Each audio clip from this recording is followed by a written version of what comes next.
نہایت ہی واجب الاحترام معزز سامعین اکرام، السلام علیکم ورحمۃ اللہ وبرکاتہ۔ آج کی اس بابرکت جمعۃ المبارک کی نشست میں مجھے آپ حضرات کے سامنے جس عنوان پر لب گشائی کرنے کی سعادت حاصل ہوئی ہے وہ عنوان صحابہ اکرام کی عظمت پر معمور ہے کہ صحابہ اکرام کو اتنا بلند مقام، رتبہ، عظمت، فضیلت کیوں ملی؟ صحابہ اکرام کی عظمت کو، ان کی فضیلت کو سمجھنے سے پہلے اس بات کو ذہن میں نشین کر لے کہ اس کائنات کے اندر انبیاء اکرام کا مقام تمام مخلوقات سے زیادہ ہے۔ انبیاء اکرام کے بعد اگر کسی کا مقام اور رتبہ اور شان ہے تو وہ صحابہ اکرام رضوان اللہ تعالی علیہم اجمعین کی ہے۔ انبیاء اکرام تمام انبیاء کے اصحاب، ان کے ساتھی، ان کی بھی شان اور ان کی بھی عظمت برحق ہے، لیکن پیغمبر کائنات صلی اللہ علیہ وآلہ وسلم کے اصحاب کی جو شان ہے ان کا مقابلہ کوئی نہیں کر سکتا۔ کیوں؟ کیونکہ یہ وہ مقدس جماعت ہے کہ جس کے متعلق اللہ رب العزت نے قرآن مجید کے اندر بار بار اعلان فرمایا ہے، اولئک ھم الفائزون، کہ اگر اس دنیا کے اندر رہتے ہوئے تم نے کامیاب لوگ دیکھنے ہیں، دنیا کے طور پر بھی کامیاب اور آخرت کے لحاظ سے بھی کامیاب، دنیا اور آخرت کے لحاظ سے تم نے کامیاب لوگ دیکھنے ہیں تو میرے محبوب کے اصحاب کی جماعت کو دیکھ لو، یہی وہ لوگ ہیں جو کامیاب ہیں۔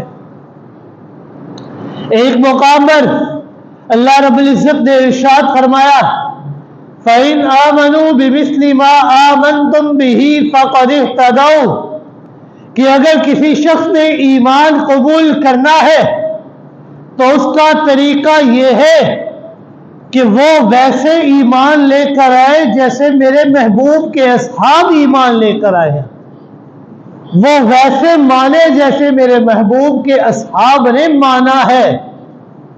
فَقَدِ اهْتَدَوْا، تب جا کر تمہارا ایمان قابل قبول ہوگا، تب جا کر تم ہدایت یافتہ ہوگے۔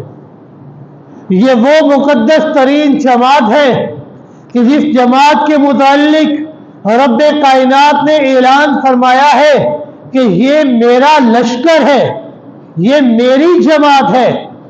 جسے اللہ اپنی جماعت کہہ دے اس کی شان کا مقابلہ کوئی نہیں کر سکتا۔ اللہ رب العزت نے فرمایا، اولئک حزب اللہ، یہ جماعت میں اللہ کی جماعت ہے۔ ایک مقام پر اللہ رب العزت نے فرمایا، اولئک ھم المؤمنون حقا، یہی لوگ سچے اور پکے مومن ہیں، پکے موحد ہیں، ایمان والے لوگ یہی ہیں۔ مہاجرین اور انصار کو اپنی جگہ پر، اپنی مقام پر رہے، ان کی پیروی کرنے والوں پر بھی اللہ نے اپنی رضاؤں کے فیصلے کر دیے ہیں۔ اللہ رب العزت نے قرآن مجید کے اندر ارشاد فرمایا، والسابقون الاولون من المہاجرین والانصار والذین اتبعوهم بإحسان رضی اللہ عنہم ورضوا عنہ وأعد لهم جنات تجری تحتها الانہار خالدین فیہا،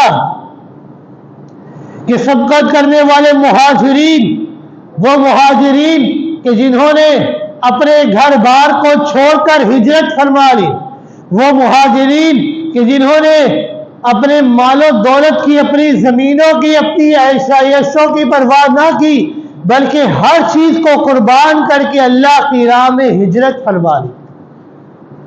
والانصار، اور وہ انصار کہ جنہوں نے ان مہاجرین کا تعاون فرمایا ہے، وہ انصار جنہوں نے ان کی خاطر اپنے گھر بار کو قربان کر دیا، وہ انصار جنہوں نے اپنے اسباب و جائیداد کے اندر ان مہاجرین کو حصہ دیا ہے۔ اللہ نے فرمایا والسابقون الاولون من المہاجرین والانصار، میں اللہ ان مہاجرین سے تو راضی ہوں، میں اللہ ان انصار سے تو راضی ہوں، لیکن والذین اتبعوہم بإحسان، کہ میں ان مہاجرین اور انصار سے اتنا راضی ہوں کہ ان کی پیروی کرنے والوں کے اوپر، وہ پیروی کرنے والے جو نیکی کی راہ میں ان کی پیروی کرتے ہیں، رب کائنات نے فرمایا رضی اللہ عنہم ورضوا عنہ، میں ان کے اوپر بھی اپنی رضاؤں کے فیصلے فرما دیتا ہوں۔ مہاجرین اور انصار کے اوپر تو رب کائنات نے اپنی رضاؤں کے فیصلے فرما دیے ہیں، لیکن جنہوں نے نیکی کی راہ میں، اللہ کی راہ میں ان مہاجرین اور انصار کا تعاون فرمایا ہے، ان کا ساتھ دیا ہے، ان کی تابعداری کی ہے، رب کائنات نے فرمایا رضی اللہ عنہم ورضوا عنہ، میں اللہ ان مہاجرین اور انصار پر تو راضی ہوں، لیکن نیکی کی راہ میں ان کی اطاعت کرنے والوں پر بھی میں اللہ راضی ہو گیا ہوں، اور جن کے اوپر میں اللہ راضی ہو جاؤں تو میں اللہ انہیں ایک ایسی جگہ عطا فرماتا ہوں کہ اس دنیا کی کوئی جگہ بھی مل کر اس کا مقابلہ نہیں کر سکتی۔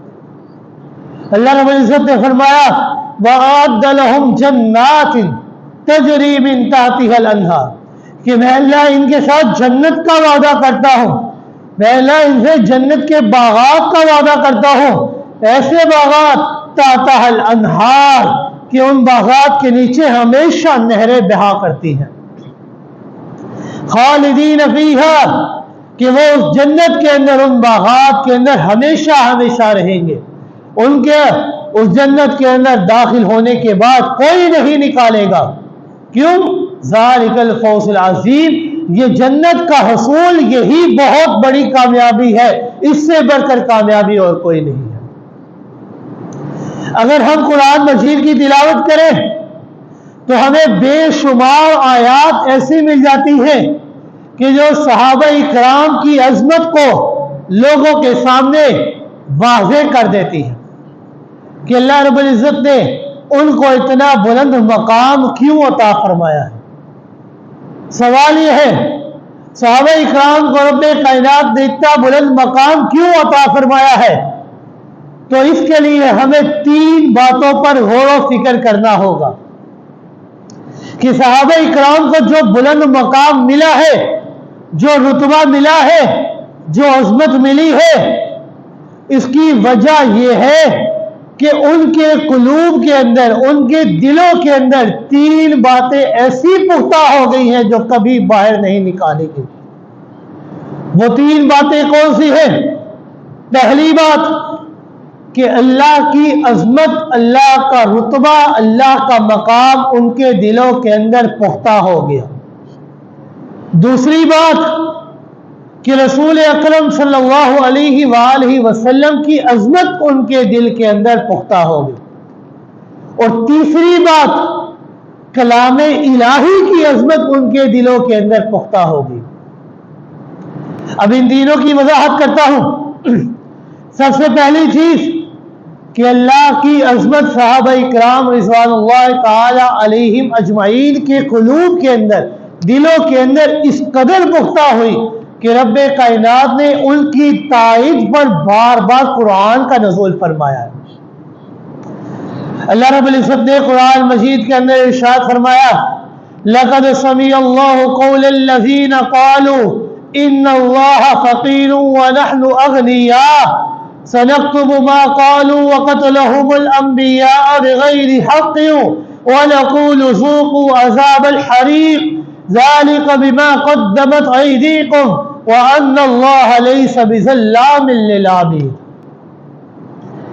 اس آیت کا شان نزول یہ ہے کہ ایک مرتبہ سیدنا صدیق اکبر رضی اللہ تعالی عنہ یہودیوں کے مدرسے میں جاتے ہیں۔ وہاں پر ان کا ایک بہت بڑا عالم فحاص نامی تھا جو لوگوں کے درمیان بیٹھ کر مذہبی باتیں کر رہا تھا۔ سیدنا صدیق اکبر رضی اللہ تعالی عنہ نے فحاص سے کہا کہ اے فحاص، اللہ سے ڈرو اور مسلمان ہو جاؤ۔ یہ جو بات سیدنا صدیق اکبر رضی اللہ تعالی عنہ نے اس یہودی عالم سے کہی تھی، وہی بات اللہ رب العزت نے بنی اسرائیل اور یہودیوں سے خطاب کرتے ہوئے کی۔ اللہ رب العزت نے فرمایا، پہلا سپارہ، یا بنی اسرائیل اذکروا نعمتی التی انعمت علیکم واوفوا بعہدی اوفی بعہدکم وایای فارہبون۔ کہ بنی اسرائیل اذکروا نعمتی التی انعمت علیکم، میں اللہ کی ان نعمتوں کو یاد کرو جو میں اللہ نے تمہیں عطا فرمائی ہے۔ میں اللہ نے تمہارے اوپر من و سلوہ کا نزول فرمایا ہے۔ میں اللہ نے تمہیں ایک پتھر سے 12 چشمے جاری فرما دیے ہیں۔ میں اللہ نے بادلوں کا سائبان تمہارے اوپر قائم کر دیا ہے۔ میں اللہ کی ان تمام نعمتوں کو یاد کرو۔ وَأَوْفُوا بِعَہْدِی أُوفِ بِعَہْدِکُم، اور تم میں اللہ سے کیے ہوئے وعدے کو پورا کرو۔ اوفی بعہدکم، میں اللہ تم سے کیے ہوئے وعدے کو پورا کروں گا۔ وایای فارہبون، اور اپنے دل کے اندر ڈر رکھنا ہے، خوف رکھنا ہے، تقوی رکھنا ہے، تو کسی انسان کا نہیں بلکہ صرف اور صرف میں اللہ کی ذات کا۔ وایای فارہبون، میں اللہ سے ڈرتے رہنا ہے۔ سیدنا صدیق اکبر رضی اللہ تعالیٰ عنہ نے بھی اس یہودی عالم فحاص سے یہ کہا تھا کہ اے فحاص، اللہ سے ڈرتے رہو، تقوی اختیار کرو اور مسلمان ہو جاؤ۔ تم اس دنیا کی کسی چیز کا خوف اپنے دل کے اندر نہ رکھنا۔ تم اس بات کا خوف نہ رکھنا کہ اگر میں مسلمان ہو گیا تو میرے جو مریدین ہیں، میرے جو تابع دار ہیں، ان کا کیا ہوگا۔ تم اس بات کا خوف نہ رکھنا کہ اگر میں مسلمان ہو گیا تو جو میرے تابع دار مجھے نظر و نیاز دیتے ہیں، جو مجھے لنگر دیا کرتے ہیں، ان کا کیا بنے گا۔ تم نے کسی چیز کا خوف نہیں کرنا، خوف رکھنا ہے، تقوی رکھنا ہے، ڈر رکھنا ہے تو صرف اور صرف اللہ کی ذات کا رکھنا ہے اور کسی کا نہیں رکھنا۔ یہی دعوت سیدنا صدیق اکبر رضی اللہ تعالی عنہ نے اس فحاص کو دی تو فحاص کہنے لگا، اللہ کی قسم کہ صدیق اکبر تجھے معلوم ہے۔ سیدنا صدیق اکبر رضی اللہ تعالی عنہ نے فرمایا کہ اے فحاص، تجھے معلوم ہے کہ آپ صلی اللہ علیہ وآلہ وسلم اللہ کے سچے رسول ہیں۔ آپ صلی اللہ علیہ وآلہ وسلم اللہ کی طرف سے حق لے کر آئے ہیں۔ آپ صلی اللہ علیہ وآلہ وسلم یہ خاتم النبیین پیغمبر ہے، ان کے بعد کوئی نبی نہیں ہے۔ یہ وہ نبی ہیں کہ جن کی صفات کو اللہ نے تورات کے اندر بیان فرمایا ہے۔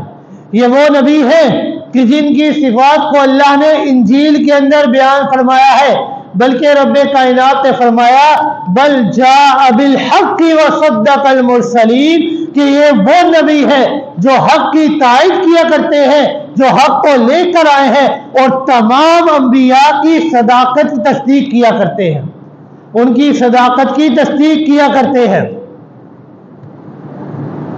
یہ وہ نبی ہے کہ جن کو تم اس طرح پہچانتے ہو جس طرح تم اپنی اولاد کو پہچانتے ہو۔ اللہ رب العزت نے قرآن مجید کے اندر ارشاد فرمایا الذین آتیناہم الکتاب یعرفونہ کما یعرفون ابناءہم، کہ اے لوگوں، اے یہودیوں، کہ وہ لوگ جن کو کتاب عطا فرمائی گئی، جن کو تورات دی گئی، جن کو انجیل دی گئی، یعرفونہم، کہ تم آپ صلی اللہ علیہ وآلہ وسلم کے سچے ہونے کو اس طرح پہچانتے ہو جس طرح تم اپنے بیٹوں کو پہچانتے ہو. جس طرح انسان کو اپنے بیٹوں کے پہچاننے میں کوئی شک نہیں ہوا کرتا، اسی طرح اہل کتاب کو بھی آپ صلی اللہ علیہ وآلہ وسلم کے اللہ کے سچے رسول ہونے میں کوئی شک نہیں ہوتا. وہ اس بات کو جانتے ہیں کہ آپ اللہ کے سچے رسول ہیں. کیوں؟ الذین یجدونہ مکتوبا عندہم فی التوراۃ، کہ اللہ نے ان کی صفات کو تورات کے اندر درج فرما دیا ہے. اللہ نے ان کی صفات کو انجیل کے اندر درج فرما دیا ہے. اب آپ صلی اللہ علیہ وآلہ وسلم کے سچے رسول ہونے کے باوجود جو لوگ آپ صلی اللہ علیہ وآلہ وسلم کو پہچاننے کے باوجود انکار کر دیا کرتے ہیں، تو رب کائنات نے فرمایا فَلَعْنَةُ اللَّهِ عَلَى الْكَافِرِينَ، ایسے انکار کرنے والوں کے اوپر میں اللہ کی لعنت ہمیشہ برسا کرتی ہے. سیدنا صدیق اکبر رضی اللہ تعالیٰ عنہ کی بات کر رہا تھا کہ سیدنا صدیق اکبر رضی اللہ تعالیٰ عنہ یہودیوں کے ایک عالم کے پاس گئے، اسے جا کر کہا کہ اے فحاص اللہ سے ڈر اور مسلمان ہو جا. جب سیدنا صدیق اکبر رضی اللہ تعالیٰ نے اپنے دعوت کو، اپنے پیغام کو مکمل کیا تو فحاص کہنے لگا کہ ابو بکر، میں اللہ کی قسم کھا کر کہتا ہوں کہ اللہ ہمارا محتاج ہے، ہم اللہ کے محتاج نہیں ہیں. اللہ کو ہماری ضرورت ہے، ہمیں اللہ کی ضرورت نہیں ہے. ہم غنی ہیں، اگر اللہ غنی ہوتا تو اللہ ہم سے قرضہ طلب نہ کرتا. قرضہ طلب کر کے ہمیں تو اللہ سود سے روک رہا ہے، لیکن اللہ ہمیں خود سود دے رہا ہے. اور یہ بات وہ کہتا ہے کہ میں اپنی طرف سے نہیں بلکہ تمہارے ہی پیغمبر نے کی ہے.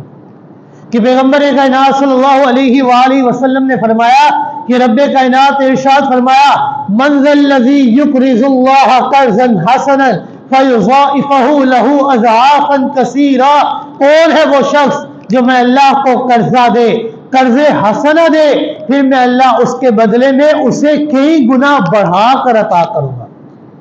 اب اللہ ہم سے قرضہ طلب کر رہا ہے، ہم غنی ہیں، اللہ ہمارا محتاج ہے، لیکن اللہ کی ذات یہ وہ ذات ہے جو کسی کا محتاج نہیں اور ساری انسانیت محتاج ہے تو اللہ کی محتاج ہے.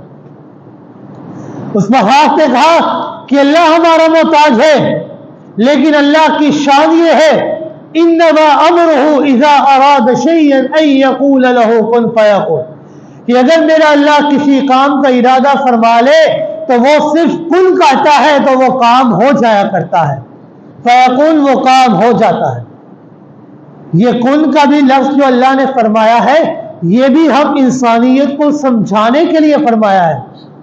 اللہ کی شان کیا ہے؟ اللہ کی شان یہ ہے فعال لما یرید، جس کام کا وہ ارادہ کرے وہ کام خود بخود ہو جاتا ہے.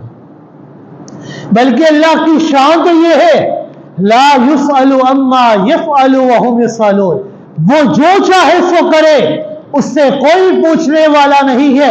ہم جو کریں گے ہر عمل کے متعلق ہم نے کل قیامت کے دن اللہ کو جواب دینا ہے کہ یہ کام ہم نے کیوں کیا ہے. اللہ رب العزت ہمارے عاجز نہیں بلکہ ہم اللہ کے عاجز ہیں. اللہ کو ہماری ضرورت نہیں بلکہ ہمیں اللہ کی ضرورت ہے. اللہ کی پاک ذات تو ایسی ذات ہے جو عاجزیوں سے پاک ذات ہے. رب کائنات نے فرمایا اللہ الذی رفع السماوات بغیر عمد ترونها، کہ میں اللہ کی ذات وہ ذات ہے کہ جس نے ساتوں آسمانوں کو بغیر کسی سہارے کے، بغیر کسی ستون کے کھڑا کر دیا ہے. اتنے بڑے آسمان جن کو اللہ نے بغیر کسی سہارے کے، بغیر کسی ستون کے اللہ نے کھڑا کر دیا ہے. اب بھلا وہ ذات ان یہودیوں کے سامنے عاجزی کرے؟ ایسا ناممکن ہے، ایسا کبھی نہیں ہو سکتا. یہ جو اس کو ہاتھ نے کہا تھا یہ صرف اور صرف بغض، حسد اور ضد کی وجہ سے کہا تھا، کیونکہ اللہ رب العزت نے اعلان فرما دیا ہے وما كان الله ليعجزه من شيء في السماوات والارض، کہ اس کائنات کی، آسمان و زمین کی کوئی چیز بھی میں اللہ کو عاجز نہیں کر سکتی. بلکہ اللہ رب العزت نے مشرکین کو خطاب کرتے ہوئے سورہ توبہ کے اندر اعلان فرمایا وَاعْلَمُوا أَنَّكُمْ غَيْرُ مُعْجِزِ اللَّهِ کہ اے لوگوں جان رکھو میں اللہ کو کوئی شے بھی عاجز نہیں کر سکتی، میں اللہ عاجزیوں سے پاک ذات ہوں۔ حتیٰ کہ سیدنا نوح علیہ السلام کی قوم نے جب سیدنا نوح علیہ السلام سے فرمایا کہ اگر آپ اللہ کے سچے نبی ہیں تو ہمارے اوپر عذاب لے آئے، تو سیدنا نوح علیہ السلام نے فرمایا قال انما یاتیکم بہ اللہ ان شاء وما انتم بمعجزین کہ اگر میرے اللہ نے چاہا تو تمہارے اوپر عذاب ضرور آئے گا۔ کیوں؟ وما انتم بمعجزین میں اللہ کی ذات کو کوئی شے عاجز نہیں کر سکتی، میرے اللہ کو کوئی شے عاجز نہیں کر سکتی۔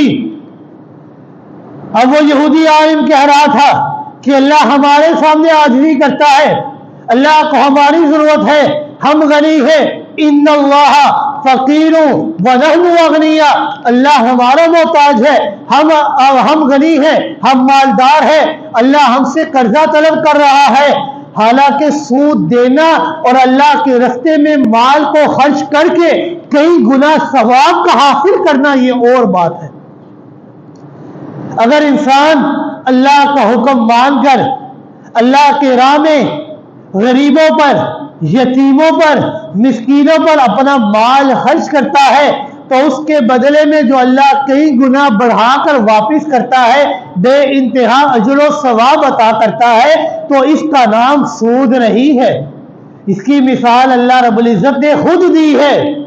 اللہ رب العزت نے فرمایا مثل الذین ينفقون اموالهم فی سبیل اللہ کمثل حبۃ انبتت سبع سنابل فی کل سنبلۃ مئۃ حبۃ واللہ یضاعف لمن یشاء واللہ واسع علیم کہ مثال ان لوگوں کی کہ جو اپنا مال اللہ کی راہ میں خرچ کرتے ہیں اس طرح ہے کہ جس طرح ایک دانہ زمین میں بویا جاتا ہے، جب وہ اگتا ہے تو ایک شاخ ہوتی ہے، لیکن اس ایک شاخ سے 7 شاخیں پھیلتی ہے، پھر ہر شاخ کے اوپر 100 دانے پھیل جایا کرتے ہیں۔ بویا تو اس نے ایک دانہ تھا، لیکن اس ایک دانے کے بدلے میں اللہ نے اسے 700 گنا دانے عطا فرمائے ہیں۔ تو اب وہ بندہ جو میں اللہ کی راہ میں یتیموں پر، مسکینوں پر، بیواؤں پر، سفید پوش لوگوں کے اوپر اپنا مال خرچ کرتا ہے تو میں اللہ بھی اسے 700 گنا تک بڑھا کر واپس اجر و ثواب عطا فرماتا ہوں۔ واللہ یضاعف لمن یشاء اور میں اللہ جس کے لیے جتنا چاہتا ہوں اتنا بڑھا دیتا ہوں، جتنا چاہے اللہ بڑھا دیتا ہے۔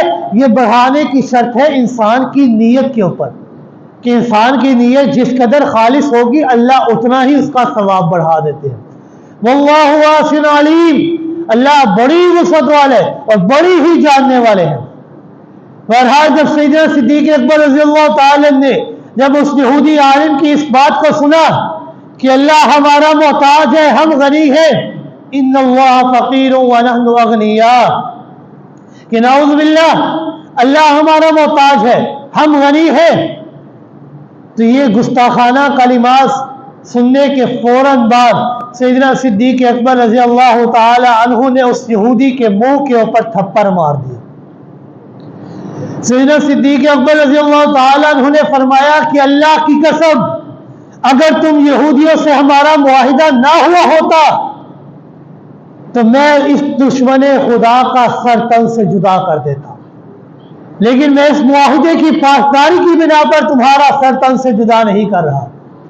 وہ یہودی جناب محمد رسول اللہ صلی اللہ علیہ وآلہ وسلم کے پاس آیا، آ کر شکایت کرنے لگا کہ اللہ کے رسول صلی اللہ علیہ وآلہ وسلم آپ کے ساتھی سیدنا صدیق اکبر رضی اللہ تعالی عنہ نے میرے منہ پر بے جا تھپڑ مارا ہے، میں اس کا بدلہ لینا چاہتا ہوں۔ آپ صلی اللہ علیہ وآلہ وسلم نے سیدنا صدیق اکبر رضی اللہ تعالی عنہ کو بلایا اور آ کر معاملے کی تحقیق کرنا چاہیے۔ اب یہاں پر ایک بات میں آپ کو بتا دوں، واضح کرتا جاؤں کہ سیدنا اس کائنات کے اندر اللہ رب العزت کے بعد اگر کسی کا مقام اور رتبہ ہے اگر کسی کی شان ہے تو وہ جناب محمد رسول اللہ صلی اللہ علیہ وآلہ وسلم کی ہے۔ جیسا کہ مشہور قول ہے، بعد از خدا بزرگ توئی قصہ مختصر، اللہ کے بعد اگر کسی کا مقام ہے تو جناب محمد رسول اللہ صلی اللہ علیہ وآلہ وسلم کا ہے۔ یعنی ان کی شان اتنی ہے کہ اللہ سے نیچے، تمام مخلوقات سے اوپر جناب محمد رسول اللہ صلی اللہ علیہ وآلہ وسلم کی شان ہے۔ اب اتنا بلند و بالا مقام حاصل ہونے کے باوجود اتنے عالی قدر مقام کے حامل پیغمبر کائنات صلی اللہ علیہ وآلہ وسلم بھی سیدنا صدیق اکبر رضی اللہ تعالی عنہ سے تحقیق کر رہے ہیں کہ آپ نے اس کو کیوں مارا۔ اب جو عالم الغیب ہو اس کو تحقیق کرنے کی ضرورت نہیں پڑا کرتی۔ اب اتنے عالی قدر مقام ہے لیکن آپ پھر بھی تحقیق کر رہے ہیں، اس بات کو واضح کرتے ہوئے کہ میں عالم الغیب نہیں ہوں، عالم الغیب ذات ہے تو صرف اور صرف اللہ کی ذات ہے۔ اور اللہ رب العزت نے بالکل سچ فرمایا ہے۔ رب کائنات نے فرمایا قُلْ لَا يَعْلَمُ مَنْ فِي السَّمَاوَاتِ وَالْأَرْضِ الْغَيْبَ إِلَّا اللَّهُ کہ میرے محبوب پاک پیغمبر صلی اللہ علیہ وآلہ وسلم آپ اعلان فرما دے، آسمان و زمین کے غیب کے علم کو میں محمد نہیں جانتا، اگر جانتا ہے تو صرف ایک ذات ہے اور وہ ذات اور کوئی نہیں، الا اللہ، پھر وہ صرف اللہ کی ذات ہے کہ اللہ ہی غیب کے علم کو جانتا ہے۔ پیغمبر کائنات صلی اللہ علیہ وآلہ وسلم نے سیدنا صدیق اکبر رضی اللہ تعالی عنہ سے تحقیق کرنا چاہی۔ سیدنا صدیق اکبر رضی اللہ تعالی عنہ نے سارا ماجرا پیش کیا کہ میں نے اس یہودی کے منہ پر تھپڑ اس لیے مارا تھا کہ اس یہودی نے کہا تھا، رب کی شان کے اندر گستاخی کرتے ہوئے کہا تھا کہ اللہ ہمارا محتاج ہے، ہم غنی ہے، اللہ بے پرواہ نہیں ہے، ہم بے پرواہ ہیں، ہمیں اللہ کی ضرورت نہیں ہے، اللہ کو ہماری ضرورت ہے۔ میں نے اس لیے اس کے منہ پر تھپڑ مارا تھا، لیکن اس یہودی نے سینے سے اپنی اس بات کا انکار کر دیا۔ وہ کہنے لگا میں نے تو ایسی کوئی بات نہیں کہی، سینے سے اپنی بات کا منکر ہو گیا۔ کبھی سیدنا صدیق اکبر رضی اللہ تعالیٰ عنہ نے اپنی صفائی میں اور کوئی لفظ نہیں نکالا تھا۔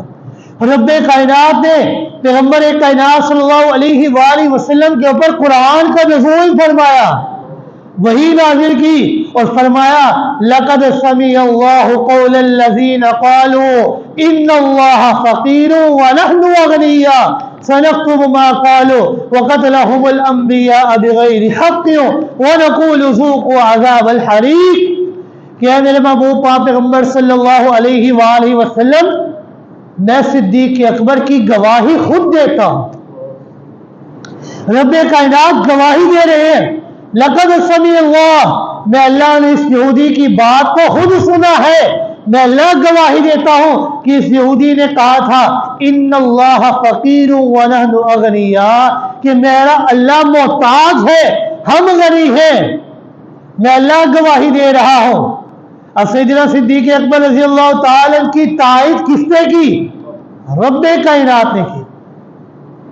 سیدنا صدیق اکبر رضی اللہ تعالی عنہ کی حفاظت کرتے ہوئے رب کائنات نے قرآن کا نزول فرمایا۔ اب یہ صحابہ اکرام کو یہ مقام، یہ رتبہ کیوں ملا؟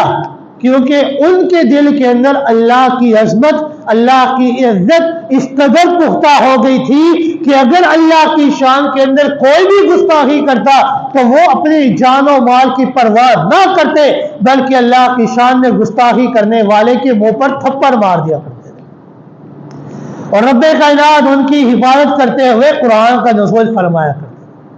صحابہ اکرام کو مقام ملنے کی ایک وجہ کہ ان کے دل کے اندر اللہ کی عظمت پختہ ہو گئی تھی، دوسری وجہ کہ ان کے دل کے اندر رسول اکرم صلی اللہ علیہ وآلہ وسلم کی عظمت پختہ ہو گئی، ان کے دلوں کے اندر اللہ کی رسول اکرم صلی اللہ علیہ وآلہ وسلم کی عزت اور عظمت اس قدر پختہ ہو گئی کہ اللہ رب العزت نے صحابہ اکرام کے متعلق بار بار قرآن کا نزول فرمایا۔ اللہ رب العزت نے قرآن مجید کے اندر ارشاد فرمایا فَلَا وَرَبِّكَ لَا يُؤْمِنُونَ حَتَّى يُحَكِّمُوكَ فيما شجر بينهم ثم لا يجدوا في أنفسهم حرجا مما قضيت ويسلموا تسلیما. کہ رب کائنات نے فرمایا کہ ایک دفعہ ایک منافق اور یہودی کے درمیان جھگڑا کھڑا ہو گیا. وہ دونوں فیصلہ کروانا چاہتے تھے. یہودی کہنے لگا کہ آؤ آپ صلی اللہ علیہ وآلہ وسلم کے پاس جاتے ہیں اور ان کے پاس جا کر اپنے اس جھگڑے کا فیصلہ کرواتے ہیں. منافق کہنے لگا نہیں، ہم تمہارے یہودیوں کے بڑے عالم کعب بن اشرف کے پاس جاتے ہیں، اس کے بعد جا کر فیصلہ کرواتے ہیں. کیونکہ وہ منافق جانتا تھا کہ کعب بن اشرف مال و دولت سے محبت کیا کرتا ہے. اگر میں اسے مال دے دوں گا، اسے پیسہ دے دوں گا تو وہ میرے حق میں فیصلہ کر دے گا. لیکن یہودی کہنے لگا نہیں نہیں، اس کائنات کے اندر اگر واقعی کوئی انصاف کرنے والی ہستی ہے تو وہ جناب محمد رسول اللہ صلی اللہ علیہ وآلہ وسلم کی ہے. اس کے بار بار اصرار کرنے پر منافق مان گیا کہ ہم آپ صلی اللہ علیہ وآلہ وسلم کے پاس جا کر اپنے اس جھگڑے کا فیصلہ کروا لیتے. آپ صلی اللہ علیہ وآلہ وسلم تو اس قدر انصاف کرنے والے تھے کہ قبیلہ قریش کی ایک عورت نے غزوۃ الفتح، جب ایک غزوہ ہوا، مال غنیمت حاصل ہوا، اس مال غنیمت کے اندر اس عورت نے چوری کی. اب سے آپ صلی اللہ علیہ وآلہ وسلم نے فیصلہ فرمایا کہ اس عورت کا ہاتھ کاٹ دینا ہے کہ اس نے چوری کی ہے. لیکن اب اہل قریش کہنے لگے کہ یہ عورت تو ہمارے اس قبیلے کی معزز خاندانوں میں اس کا شمار ہوتا ہے، اگر اس کا ہاتھ کاٹ دیا گیا تو ہمارے قبیلے کی عزت پر دھبا لگ جائے گا. اب کوئی بندہ ہے جو آپ صلی اللہ علیہ وآلہ وسلم کے پاس جائے اور جا کر اس عورت کے حق میں فیصلہ کرے اور انصاف کرنا چاہے اور آپ سے کہے کہ اللہ کے رسول صلی اللہ علیہ وآلہ وسلم اپنے اس فیصلے کو تبدیل فرما دے. اہل قریش نے حضرت اسامہ رضی اللہ تعالیٰ کو آپ صلی اللہ علیہ وآلہ وسلم کے پاس بھیجا کہ آپ جائیں اور جا کر اس عورت کے حق میں سفارش کریں. آپ صلی اللہ علیہ وآلہ وسلم کے پاس حضرت اسامہ آپ صلی اللہ علیہ وآلہ وسلم کے پاس آئے، آ کر سفارش کرنے لگے تو آپ صلی اللہ علیہ وآلہ وسلم نے فرمایا کہ اے اسامہ، تم سے قبل جتنی امتیں تھیں ان کی بربادی کی ایک وجہ یہ بھی تھی کہ انہوں نے قانون کو یکساں نہیں رکھا تھا. انہوں نے اپنے معزز لوگوں کے لیے قانون کو تبدیل کر دیا کرتے تھے، سزاؤں کو تبدیل کر دیا کرتے تھے. لیکن جب وہی جرم، وہی غلطی، وہی خطا کوئی غریب بندہ کیا کرتا تھا تو اس کے اوپر حد جاری کیا کرتے تھے. پہلی امتوں کی بربادی کی وجہ یہ تھی کہ وہ اپنے معزز لوگوں کے لیے اپنے قانون کو تبدیل کر دیا کرتے تھے اور غریبوں کے اوپر حد کو جاری کیا کرتے تھے. جس طرح آج ہمارے ملک کے اندر امراء کے لیے قانون اور ہے اور غرباء کے لیے قانون اور ہے. امراء کے لیے تو بایو میٹرک کے لیے ایئرپورٹ پر مشینیں چلی جایا کرتی ہے، ان کے لیے عدالتیں چھٹی والے دن کھل جایا کرتی ہے، ان کے لیے رات کو عدالتیں کھل جایا کرتی ہے. لیکن غرباء کے لیے قانون اور ہے، ان کو 4 دن ہفتہ ہفتہ عدالتوں کے چکر لگانے کرتے ہیں، اپنے جھوٹوں کو وہ گھس دیا کرتے ہیں. ان کے لیے امراء کے لیے قانون تبدیل ہے، غرباء کے لیے قانون تبدیل ہے. پیغمبر کائنات صلی اللہ علیہ وآلہ وسلم جو اس کائنات کے اندر سب سے زیادہ انصاف کرنے والی ہستی ہے، پیغمبر کائنات صلی اللہ علیہ وآلہ وسلم نے فرمایا کہ اے اسامہ، اگر فاطمہ بنت محمد بھی چوری کرتی تو میں محمد اس کا بھی یہی فیصلہ کرتا کہ میں ان کا بھی ہاتھ کاٹ دیتا. فاطمہ بنت محمد جو آپ صلی اللہ علیہ وآلہ وسلم کی سب سے چہیتی اور لاڈلی بیٹی ہے، آپ صلی اللہ علیہ وآلہ وسلم نے فرمایا کہ اگر وہ بھی چوری کرتی تو میں ان کے لیے بھی یہی فیصلہ فرماتا. کہ آپ اس قدر انصاف کو پسند کیا کرتے تھے. آپ صلی اللہ علیہ وآلہ وسلم نے یہودی اور منافق دونوں کے جھگڑے کو سنا اور یہودی کے حق میں فیصلہ کر دیا. وہ منافق کہنے لگا کہ نہیں، میں اس فیصلے کو نہیں مانتا، آؤ ہم سیدنا فاروق اعظم رضی اللہ تعالیٰ عنہ کے پاس جاتے ہیں، ان کے پاس جا کر فیصلہ کرواتے ہیں. کیونکہ وہ منافق سوچ رہا تھا کہ میں بظاہر تو ایمان کا دعوے دار ہوں، میں نے تو ایمان کو قبول کیا ہے. اب سیدنا فاروق اعظم رضی اللہ تعالیٰ ذرا جلالی طبیعت کے ہیں، اب وہ میرے حق میں فیصلہ فرما دیں گے کیونکہ یہ یہودی ہے، دائرہ اسلام سے خارج ہے، اہل کتاب میں سے ہے لیکن مسلمان نہیں ہے، وہ آپ سے سیدنا فاروق اعظم رضی اللہ تعالیٰ میرے حق میں فیصلہ فرمائیں گے۔ لیکن جب سیدنا فاروق اعظم رضی اللہ تعالیٰ کے پاس گئے، یہودی کہنے لگا کہ آپ کے پاس آنے سے قبل جناب محمد رسول اللہ صلی اللہ علیہ وآلہ وسلم نے میرے حق میں فیصلہ کر دیا ہے۔ سیدنا فاروق اعظم رضی اللہ تعالیٰ نے اس منافق سے پوچھا، یہ جو یہودی کہہ رہا ہے یہ کیا سچ ہے یا جھوٹ ہے؟ وہ منافق کہنے لگا یہ بالکل سچ ہے، آپ صلی اللہ علیہ وآلہ وسلم نے اس یہودی کے حق میں فیصلہ کر دیا ہے۔ سیدنا فاروق اعظم رضی اللہ تعالیٰ نے فرمایا کہ ابھی تم رکو، میں ابھی اندر جاتا ہوں، پھر باہر آؤں گا اور تمہارے درمیان فیصلہ کروں گا۔